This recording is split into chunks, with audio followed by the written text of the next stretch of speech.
បាទជំរាបសួរសួស្តីអ្នកទាំងអស់គ្នាជួបជាមួយខ្ញុំលីណាបែរមនុស្សស្មោះជាងគេក្នុងក្រុង Royal អីចឹងណា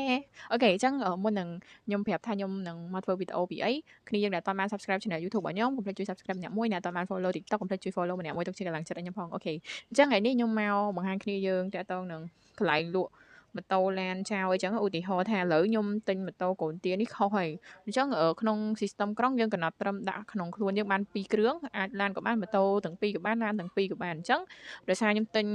ម៉ូតូនឹងខុសចឹងខ្ញុំចង់លក់វាចោលគ្រាន់ថាពេលដែលយើងលក់វានឹង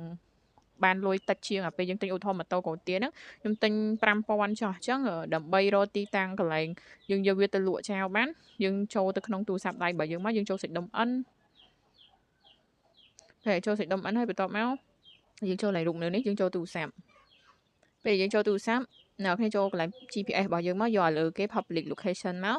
ចឹងអ្នកគ្នាអស់ពីក្រោមឡើងលើរាប់ពីក្រោមឡើងលើទី2រាប់ពីក្រោមឡើងលើអ្នកគ្នាណាទី2អូខេរួចរាល់អញ្ចឹងអ្នកគ្នា select មើលទីតាំងវាទៅថានៅកន្លែងណានេះឃើញវាលើសញ្ញាក្រហមត្រីកោណនេះអាហ្នឹងគឺជាទីតាំងកន្លែងយើងត្រូវលក់ម៉ូតូលក់ឡានឃើញសញ្ញាត្រីកោណដែលខ្ញុំដៅណា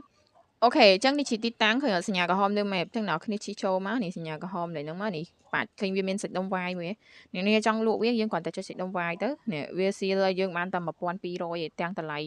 ម៉ូតូរបស់យើងពេញគឺ500 5000អធិស្ឋានអញ្ចឹងយើងលក់បានយើងទទួលបានលុយមកវិញតែ1250ទេអញ្ចឹងបើអ្នកគ្នាគិតថាវាថោកពេកយើងខ្ជិលលក់ចាញ់យើងមិនបាច់លក់ទេប៉ុន្តែដោយសារខ្ញុំទិញខុសខ្ញុំចង់ដូរស៊េរីម៉ូតូអីចឹងណាខ្ញុំចង់អាប់ស៊េរីអញ្ចឹងខ្ញុំត្រូវការលក់វាចោលឲ្យខ្ជិលទុកទោះវាខាតក៏ខ្ញុំត្រូវតែលក់ដែរចង់និយាយចឹងអូខេអញ្ចឹងខ្ញុំ submit ទៅអូខេខ្ញុំលក់បានខ្ញុំបាន1250រួចរាល់ជាការស្រេចអញ្ចឹងនេះជាវីដេអូព្រានពីរបៀបលក់ឡានចាញ់វិញមិនវាយដូរថ្មីអញ្ចឹងណាតែគាត់ថាយើងខាតរៀងច្រើនដែរអញ្ចឹង